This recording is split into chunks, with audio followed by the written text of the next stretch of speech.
Rob, another eventful week. We've got a lot going on. Yeah, well, it's never a quiet moment, is it? In the Web3 space or the macro events and Hedera as well, of course. So, yeah, got to keep your eye on the ball. Well, we just got out this morning that summary that you did of the changes, the overhaul that's kind of been done at the governing council. I think Yeah. that was really well received. But we also got some good questions here that might touch on some of that from the community. We're going to start with one from H Barbarian, who has one that I was curious about as well. And he says, Rob, can you explain to me AUDD in a few words, like I'm five, and give us some alpha on the launch?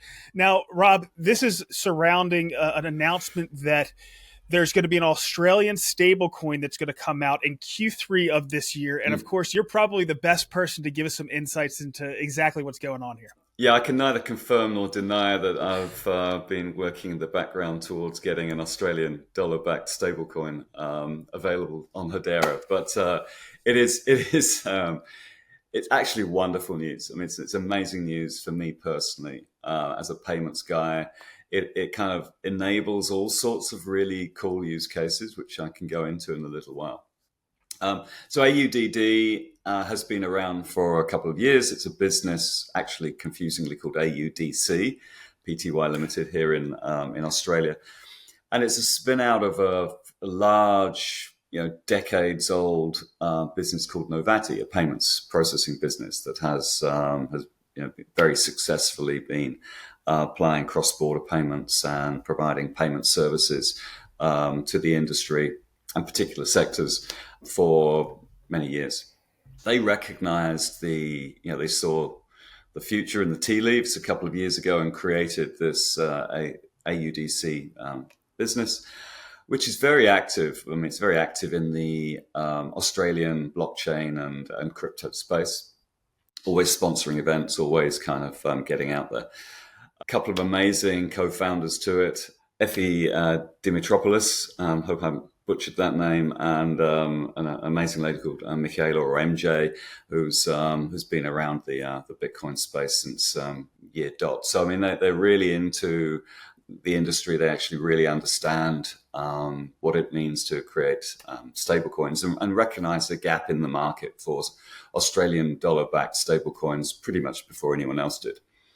So AUDD is the name of the stablecoin, and they started on the Stellar blockchain, and now they've issued on Ethereum, I believe, coming, if not already, on Solana. And so when we talked to them about whether they'd consider Hedera, the normal conversation was had. Where's the demand? What's it for? Why should we prioritize? And so a bit of to and fro, maybe 18 months ago or so. And we got the foundation involved, and to support and help, and a few of the great Hedera projects here in Australia were able to help them as well. And so now we're at a position post delivery, post audit, and everything that they're ready to launch. So why is that important? Well, most people see stablecoins as almost the store of value that they hold on the crypto exchange. They don't have to bring all their fiat currency back into the bank account and hold it in a stable value. And that's one use case for stablecoins. And obviously, it's one of the biggest use cases, and always has been. Increasingly, though, we're seeing cross-border and remittances being a very good use case for things like USDC and the ability to, sort of move digital money around the planet very quickly. As long as the off-ramps are there, then, it's easy to move around. But that's a lot easier to do with a US dollar denominated stablecoin like USDC, and not so much for, other currencies. And there's a great organization called Stablecoin Standard that looks at all the non-US dollar backed stablecoins and is supporting them. There's very legitimate reasons. Obviously, there are local currencies, there are local solutions, and potentially platforms that use that local currency. And the benefits of a stablecoin are efficiency and cost optimization and speed. So all the things that we kind of look to highly scalable distributed ledger technology to solve for in that crossover with, kind of real money, if I can put it that way. So where there are big use cases for US dollar stablecoins globally, there are similar use cases regionally or in country for stablecoins that are backed by the local currency. And we've just seen the FSCO announcement of the Philippines use case, a Philippine-backed stablecoin. The services use cases that are really important for that country and that region, and in particular remittances and cross-border. So here in Australia, we're seeing some great use cases. I mean, I'm talking to projects building on Hedera all the time that are looking for easier ways to get money in and out of their platform. Now, that platform might be a closed loop system. It might be a Web 2.5. It might be fully Web3 open, public ledger platform, or a DeFi protocol or something like that can use Australian dollars. But most Australian citizens obviously have bank accounts and hold money in Australian dollars and not in a foreign currency. So their on ramp it will be more familiar for them to create or use a stablecoin in AUD. So some of the use cases, some of the projects, some of the businesses that are looking to use an Australian-backed stablecoin, and the AUDD aren't the only one. They're the first issued on Hedera, but we do have stablecoins in our economy. There is we still have this challenge of regulatory clarity and how they're treated, and we have guidance notes from our version of the SEC, ASIC, about how they are looking on it based on current legislation.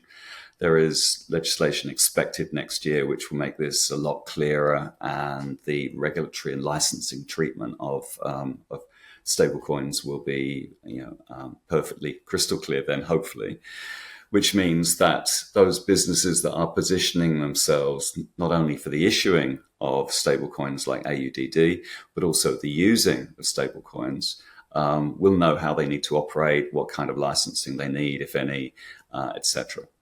So some great use cases. Obviously, I love payments, but as I've said many times, if you have a stable coin issued on Hedera, you inherit all of the beneficial properties of the network. And similarly, if you have a stable coin issued on a different network that doesn't have the scalability or security or sustainability and all those things, then that stable coin doesn't inherit any of those properties. So one purple coin doesn't look the same as another purple coin if they're on different networks. A stable coin on Hedera inherently enables you to do micropayments. It inherently enables you to utilize the EVM or the smart contract layer that is super quick and low costs and cheap, etc. So the use cases that you can build utilizing a Hedera issued stablecoin are far more wide-ranging, far more nuanced or sophisticated than on other chains. So, my pitch has always been issue a stablecoin on Hedera, get all of the benefits of that. And by the way, they use the Stablecoin Studio, so it's another great implementation for that kind of open source studio project.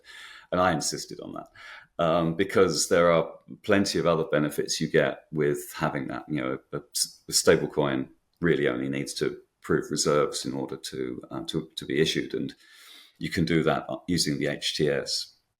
But if you do use the Stablecoin Studio, it's kind of bank grade, and it's got hooks into all of the transaction monitoring and oracles and custodial wallets that you need really to implement it within bank grade solutions.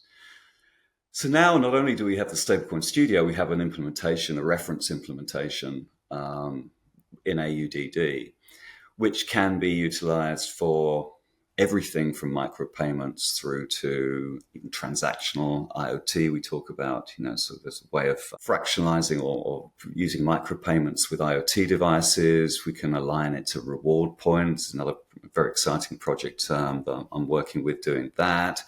We can pay for carbon credits or tokenized carbon credits with AUDD. So there are Guardian-based projects that now have a way of settling So purchasing things with a stablecoin allows for an atomic swap between digital assets. So any use case that requires, builds a product or tokenizes a thing and then wants someone else to pay for it, settle, tender and settle, it becomes super easy. And on Hedera, you can do atomic swaps in the same transaction. So, token for token. So if one token's a dollar-backed or an Australian dollar-backed stablecoin and the other one is a tokenized, carbon credit, easy and quick and cheap.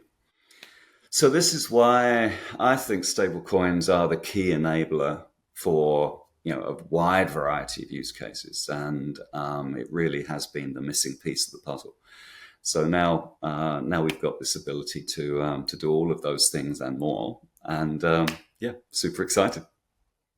So one of the things that wasn't really answering it like you're five, as the questioner asked, but I think that's fine. Hopefully that's good enough.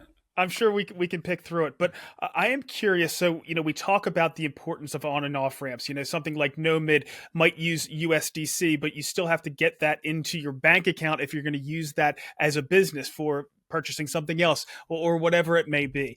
Now, even when we're talking about really good on and off ramps like Coinbase, where you send your US dollars from your account and then you still have to transfer those over to USDC, and then you can send them to the platform you want. Now, we don't have Hedera supported USDC on Coinbase yet, and we are looking to try to get more on and off ramps like that. But what I'm curious about, and this is something that you just talked about, we talked about the PHPX. So that's the Filipino stablecoin, the Fresh Supply Company, or the what are they calling themselves now? It's FSCO. But either way, FSCO is working with them. And considering that those are the actual banks that are creating the stablecoins, I'm wondering if there is not going to be any swapping back and forth there. That, of course, they are going to have to create the tokens, but if in your bank account, they are just going to appear like they are the Filipino peso, just like the rest of yours, regardless of how you're using, until you take them off that platform. And that kind of eliminates the need for having an on and off ramp in the first place because it's integrated into the banking system. What are your thoughts around that? Yeah, I mean, there's different aspects here. So a bank issuing a stable coin would need to offer tends to offer a custodial wallet solution as well. So if I have my fiat bank account and my kind of wallet account, my stablecoin account, one would imagine that those are presented within the consumer UI in the same place. Probably not merged because they would be seen as different accounts. So from a user experience perspective, you'd be able to do a kind of an on-ask transfer between, in your example, peso and PHPX, and do a straight swap. Now, in the background, the bank would do that swap for you, and they'd kind of buy or escrow the peso and then issue. And what we tend to see is that they kind of just mint and burn in a treasury management style on demand. They don't need to. They can kind of create a pool of liquidity and issue out of that. So it depends on that implementation. But that's one bank, one issuer. And it may be useful. They will have counterparties that accept that particular stablecoin. If there's a group of banks or licensed, regulated bank entities using the same stablecoin, then at the back end there'll be treasury management and they'll have to manage the counterparty risk and everything else. But there's a single stablecoin and they'll all kind of use the same one. In a world where you've got banks issuing their own stablecoins in the same way as commercial banks provide fiat into the economy, right? So you don't get a central bank dollar, you get commercial bank money as a citizen. And this is where, great monetary reset and fractional reserve lending and everything, is based on. And these financial systems aren't changing anytime soon. So the existing banking system, where it is licensed to do within their jurisdiction, they'll be issuing their stablecoins. One of the things that is really interesting is that if you add other stablecoin issuers that are non-banks, into the mix, if that regulatory environment allows for that, then you've got different licensing regimes between them. Maybe different types of digital money. So there may be a tokenized deposit over here. There may be a stablecoin over here that's fully fiat backed. There may be a fractionalized, tokenized money market fund that's yield bearing over here. One can imagine those things kind of starting to proliferate. Our Reserve Bank in Australia refers to the singleness of money. So from a citizen, $1 equals $1 equals $1, whereas under the covers, they may be very different and backed by different things. How does one know that I can swap my blue dollar for your red dollar within the same system? So we've got to do a lot of work in the background to actually enable that, for you to trust that I'm sending you something which is as secure or as trusted as the one that you currently hold. If it isn't, then there becomes a price differential, and then on public chains, you get secondary markets forming and unforeseen consequences. It's certainly not the stability that central banks like to preserve this singleness of money. So there are degrees of complexity here, and there are controls that I think the central banks are trying to exert in order that it doesn't spin out of control, because we have these unforeseen consequences. However, the benefits, as we always talk about, of tokenized money and the instant payments and super low cost, and the boost to economies, especially smaller economies that are trying to wean themselves off maybe some a US dollar as a reserve currency, or trying to be a lot more localized. The benefits are huge, and we're only just starting to see how that might pan out. But it's something we're very, very focused on in Australia. And, the AUDD is just a small part of that wider thing. The Reserve Bank I refer to is running this year something called Project Acacia, which is very focused on institutional tokenization, so real-world asset tokenization. But there's no point tokenizing something if you can't pay for it.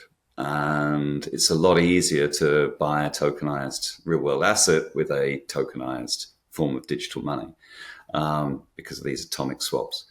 And so what is what we're keenly interested in looking at is what the plumbing, the rules, the rails required to allow for an economy to flourish when pretty much everything of value is going to be tokenized. Makes perfect sense. And I did Fresh Supply Co., FSCO. I know that David, he is the founder of FSCO. He was talking about financial services company, and that's what I was trying to come up with there. But yeah, they're move trying on to rebrand under the same acronym. Yeah. Yep, exactly. All right, but it makes sense. It makes sense considering what they're working on. Next up, we have one from Greg who asks, is Scott Teal's Tokenvest built on Hedera? Now, of course, Scott Teal was with Hedera from the very beginning, and he was associated with DLA Piper. They started Toko, which was an asset tokenization platform, which is now Scintilla under Tim Popplewell. They're doing a lot of really good things, and the base of their tech stack is on Hedera. But I'm really not sure about Tokenvest and what they're doing. Do you have any insights on it? Unfortunately not. I've seen lots of the news. I do speak to Scott occasionally. He's just rolled off. He left DLA Piper and has subsequently left the Hedera board. These new governance changes have rotated him off. Tokenvest.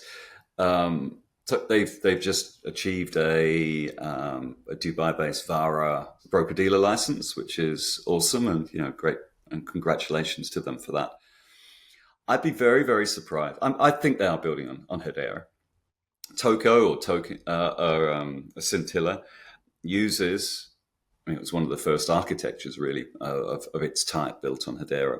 And it uses the Hedera consensus service for logging, and then it emits its tokens, its security tokens, onto Hedera as well as Ethereum and others.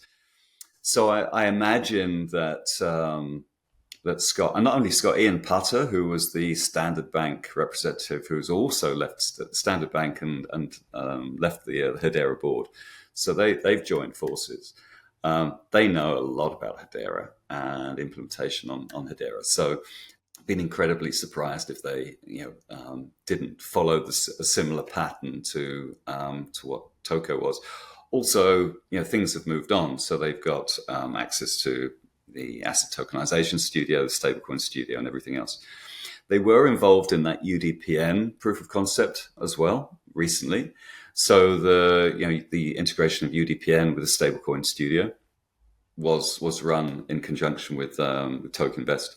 So I think at least part of their architecture is integrated with Hedera for the stablecoins. And like I keep on saying, if you're using Hedera issued stablecoins, then you would want to have some kind of tokenized value in order to settle. So I'm not saying anything that isn't public, and I have no inside knowledge of their architecture, which is probably commercially sensitive anyway, and so they wouldn't tell us. But all of the reading between the lines, I would fully expect Tokenvest to be based on Hedera. Well, I hope they are building on Hedera, and like we've said before, competition is good. So if they are doing similar things to Scintilla, it's good to have that, and they both have that Scintilla VARA has license. An exchange license, and they've got a broker-dealer license under VARA. So I actually think the two businesses are compatible. I mean, there may be some friction at the competitive tension at the edge, which would be natural. But I'm pretty sure that they're looking at different parts of the market. All right, understood. So next up, we have one from Entre Depinors, who says, can we find out why we can't lean into something other than EVM solidity, which, although it is where the money's at, it's also a faulty, dated, limited, insecure, no native asset system.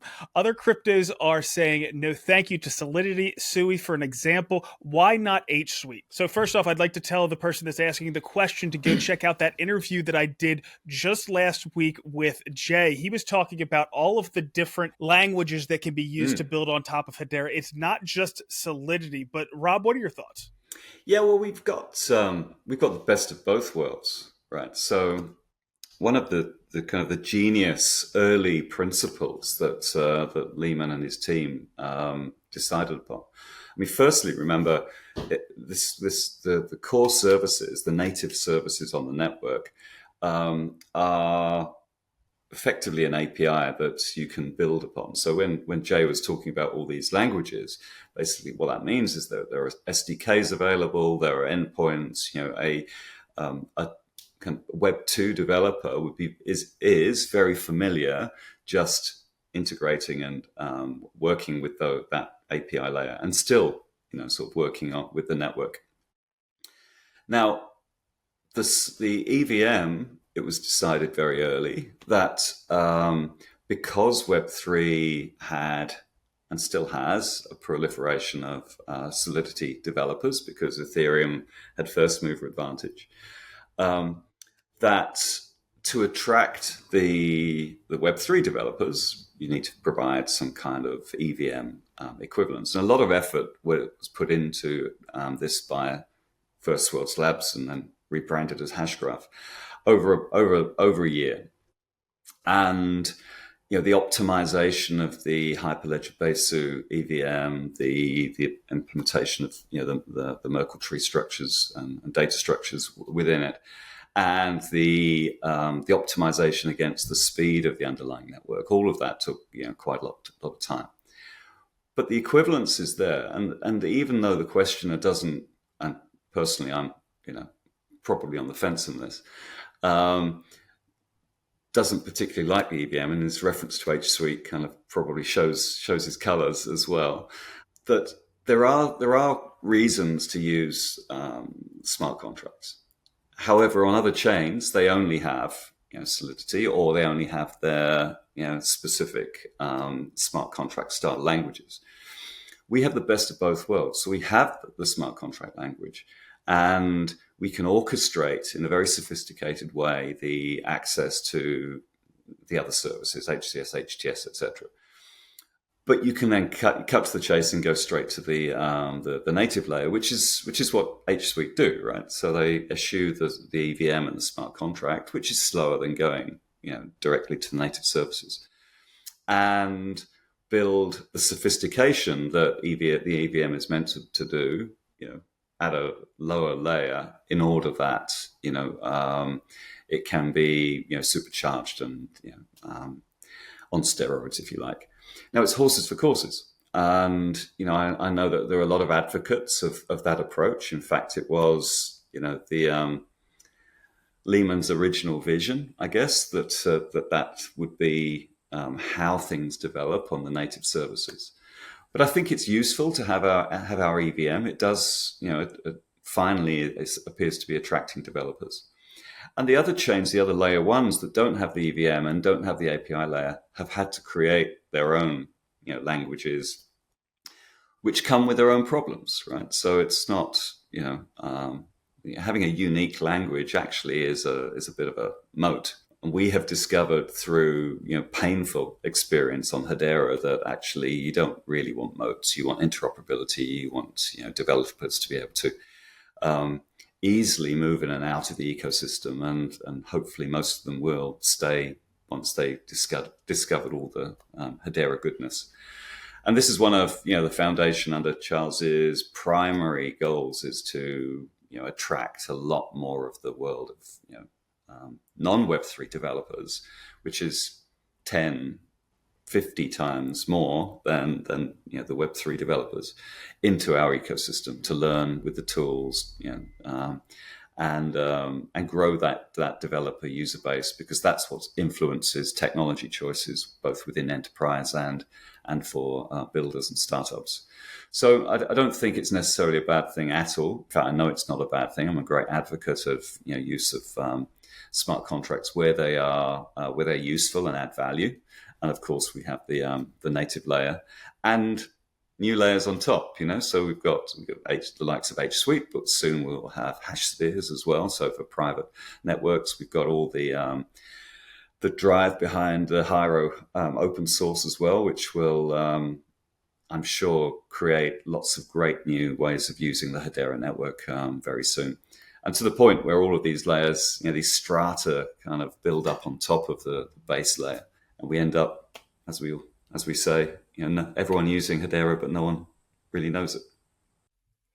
Yeah, no, well covered, really well covered on that one. Now we have two on that revamp of the Hedera Governing Council. The first one comes from DK33, referring to that restructuring as you covered last week. He said, not sure if it's on the website yet, but I didn't see it. When looking at the site, I didn't see a link to jump straight to a news section, which would have recent developments for Hedera. Just wanted to throw it out there. It would be a nice addition to add to the website. All right, so to start off with this, the only thing that I saw on the actual Governing Council website that changed, I'm sure there were some other things, but it changed to Hedera Council instead of Hedera Governing Council. But there is some details around this in a PDF that's found on that same page that you'll see me throw up there on a fairly regular basis. But I will say, Rob, that if people want to know exactly what's going on, I'd have them check out that video we posted just a couple days ago on everything that's changed. I think you did a really good job running through all the details. Yeah, thank you. So it was bit long and rambly, but the TLDR was board from 7 down to 5, 2 permanent affiliated members to the Governing Council, 2 independents, and the president. The chair role is split between the board and the Governing Council. So we'll have a chair of the Governing Council and a chair for the corporate governance and the board in the typical style. And 6 committees down to 4. I mean, that's the TLDR. I don't think it's a news announcement. It's not really something which is Hedera tends to broadcast from the rooftops. It's an internal structural optimization, part of the natural evolution. That we, as I explained in my long and rambly answer, all organizations do from time to time. So it's just a natural review, because we're responsible for self-governance as well as network governance. And so as things, change over time, it's right that we have a review process. And this is an excellent example of refinement, optimization, cost optimization, time optimization, to make the Governing Council fit for purpose. And I'm very pleased with the outcome. I'm really heartened by it. And of course, it was a big part of your life over the past year going through all these changes. So, of course, you're going to be passionate about what you guys accomplish, and you should be. So, the next thing we have, again, it's on the same topic. It comes from Ezekiel Alter 4728, who says, so there is a corporate board and a network board. Which board can expand the token supply? Also, how many members are on the network board? So this is a question that we get a fair amount, that we've answered in several different ways around changing the token supply. It's not going to happen. So essentially, it takes a unanimous vote across all of the governing council to do that. And Swirls, the only permanent governing council member, has said they're a permanent no vote on creating new tokens or burning tokens. So that's a really high bar, just alone with having a unanimous vote, but then having a permanent no coming from the only permanent member, it makes that bar pretty much unattainable. So the supply of HBAR is not going to change from that 50 billion that we already have in place.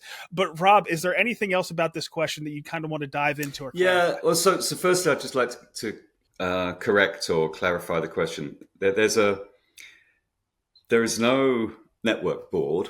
That is the governing council. So in terms of getting the words correct, the LLC, the corporation that's incorporated in Delaware, serves the entirety of the governing council. So think of the governing council. I mean, it's not actually the case, but think of the governing council like a shareholder group, and then you've got a business, which is the LLC, and that business needs a board because businesses require boards.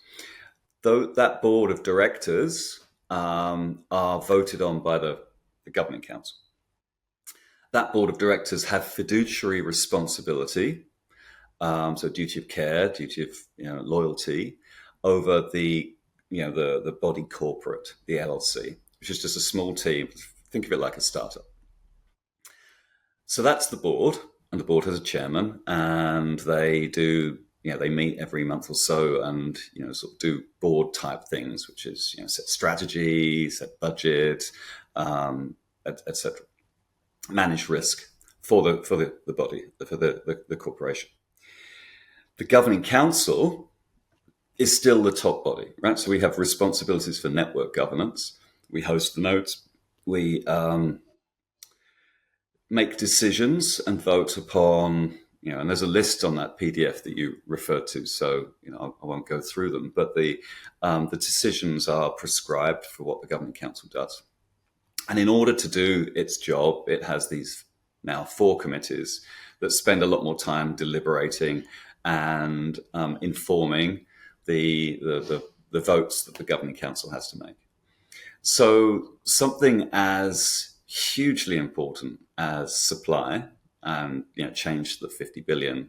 And you're absolutely correct. The Swirls Inc. have said that they are, and they're the only permanent governing council member, and they've also stated they're a in perpetuity permanent no vote.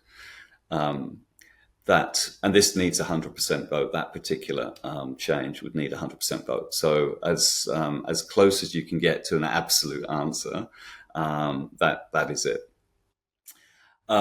So there's a governing council. The governing council sits and reviews, and any decisions that it's being asked to be made either come from the board, because the board isn't empowered to make decisions beyond its own remit, which is governance of the LLC, and the governing council then considers the recommendations that come out of the committee, and if necessary, votes on them.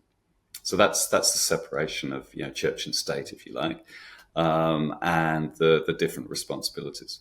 But those things were bleeding together in the last phase of governance, because the board itself was doing a lot more. Before we had the president, the board was a lot more like an executive team. They're spending a lot more time kind of deliberating and doing day-to-day work, and we kind of now forced it into a proper, true corporate governance mode. And if for those people who are listening who have experience of sitting on boards or being a director, there's a kind of helicopter view that one has to take as a director, a curious and involved one, but a helicopter view, while allowing the management team to get on and do the job. and then the shareholders kind of dip in from time to time. Obviously, we're not just shareholders, because the governing council, have its own responsibilities in terms of network governance and hosting and everything else. But I think we've got the separation very, very clear now. We've got some excellent people in those roles, all of whom are engaged and very very loyal to the network, very keen to oversee its growth and success. So yeah, I think we've got a really good setup now. All right, sounds good. So, Rob, the next thing we're going to get into, this is another one of those perennial questions that we get, hit with on a regular basis, and it's around use cases. HBAR 7 says, what time frame are we looking at for another high TPS use case to go live on mainnet? And of course, we saw Atmio come online and push the network. It didn't break a sweat, but it was exciting for the community to see how many transactions were being put on the network. Now, Elevator King has one along the same vein, but on a specific use case saying, when will we see an NVIDIA hardware demonstration of the HBAR stuff from Equity Lab or something similar? Now, for that second part of the question, I am in contact with Equity Lab through actually Zenobia, who's helping them out with some of the communication. So I am going to try to get their team on to talk about that in a little bit more detail, and we should probably wait until then. But Rob, I'm not sure if you have any insights on that, but in general, what are you seeing as far as the potential for new use cases to hit the network or existing use cases to start to ramp up? Yeah. Well, on the second part, I can't wait. I haven't spoken to Jonathan over Equity Labs for quite some time. So yeah, I can't wait for that either. Yeah, I mean, we do talk a lot, or we have spoken in the past about these big use cases. A big high throughput use cases are few and far between. And whether we like it or not, enterprise adoption of DLT is still in its early stages. So the great thing about the Atma experience was it's provided us with all the data points, and it's proven the scalability of the network. So when I talk to other enterprises, either through UseCom, the committee I chair, or and I regularly talk to many other enterprises who are interested, either candidates for joining the governing council, or just because I'm really boring and talk about Hedera a lot. They all start small, right? So it's just part of risk management and control before you go all in. That said, there are some big high throughput use cases that I know are being proven out right now. So I'm actually of the view that it won't be another big step change for one use case. I think what we'll get is a range of use cases ramping up over time. I think I talked about this before. I think the curve is going to ramp up pretty quickly, because most of these many big throughput enterprise projects with lots of consumers. Remember, startups don't start at that level. Most of them don't. So they need to grow community. They need to grow usage. They need to grow their features from their MVP through to over time. So all startups, aren't going to hit that 1,000 transactions a second threshold, unless they are. I guess they have peaks and troughs. Something like Karate Combat could potentially, have a massive peak, but over a short period of time, but not sustained day after day after day. And I think so. So I think we'll get a lot more projects like that are cyclical. So those cycles then merge, right? So that gives you a more consistent TPS. And then the big enterprise use cases, there are many that are at a similar point in time. So look at Mondelez. So Mondelez with SKUX.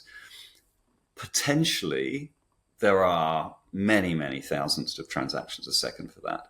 But they're just looking at one use case to start with, to test the water, and then another one, then another use case, then another use case. And so you only need a handful of enterprises doing similar things, which is actually what they're doing. Proof of concept, limited feature with limited pilot, friends and family type release, and then another use case on top once that's proven, then another use case on top once that's proven. And then you start getting network effects as well. So you get the cross. There will be a point in time where a wallet is used for over multiple use cases, as we're seeing now within our community, but at a smaller scale, I guess. And so there's more transactions that are born from the fact that there's network effect too. And then it all takes off, right? I mean, there will be slowly, then everything at once. And that point will happen. But it won't be for one use case. It'll be because of the maturity of all of the projects working together, or working, in parallel even, are hitting their maturity point at a similar time. And I don't think that's too far away, to be honest. We're seeing lots of interesting, things coming out. CLSQ, equity with NVIDIA, all of the AI agent work that is being done in the Hedera space now. Sustainability, as soon as that guardian ecosystem kind of kicks in, and I spoke to Wes yesterday about this, there's so much demand coming now that all of these ecosystems then kick in, and it's all driven, all the TPS is driven by that.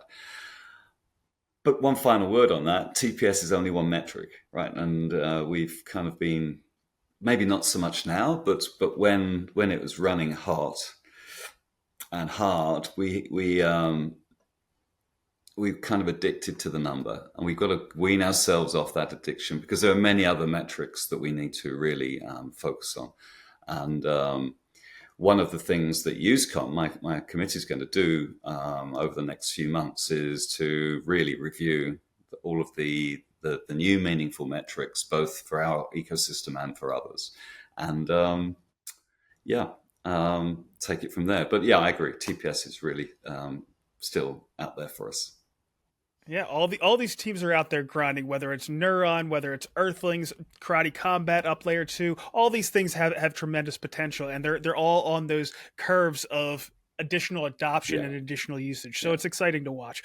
All right, so Rob, I'm going to throw you a little bit of a curveball. We have HederaCon coming up. We still have a couple weeks to prepare for this. Yep. There's a lot of huge work that's going into this. Shout out to Lena. I know she's really working hard on it. But I want to throw it to you and ask, how can we go about trying to make sure that we get the most out of this? We've heard about these in-person meetings we have with the governing council, and how, as much happens at those meetings as does all of the other meetings combined. So we're going to do the same thing, but with the community and the governing council and everybody else in the Hedera ecosystem. How can we get the most out of this?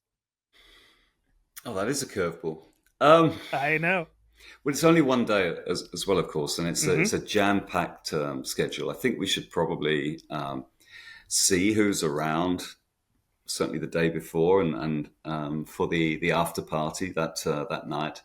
Just maximize the time that we're together, right? I mean, we'll come away unsatisfied, I'm sure, because not everyone gets to talk as much as they want to with everyone. But we'll need to give that some thought over the next week or so. I'm really excited about HederaCon, and I'm there all week. So if anyone wants to, wants 5 minutes or 10 minutes of my time, then please reach out, because I'm very open to, probably more open than I should be in one-on-one. But I'm looking forward to it a lot. Oh, it's a great opportunity, and I think that's the point. We need to kind of plan now, get together, talk to people, plan out your time, schedule everything so you can try to fit everything in to maximize your time there. A lot of us are just going to be there for a couple days, Monday to Wednesday, or even leaving on Tuesday night. But a lot of people are also going to be there attending ETH Denver and going to Karate Combat on Friday night. So we might have a few days in there. So just get that planning started now. But Rob, that's all I have for you this week. We'll make sure to get plenty of good questions for you for next week. We kind of went to the last minute on getting questions this morning, but we still got some really good ones. That's all I have for you. We'll see you next week. See you next week. And let's do a live Shark Bites at HederaCon. That would be great, wouldn't it?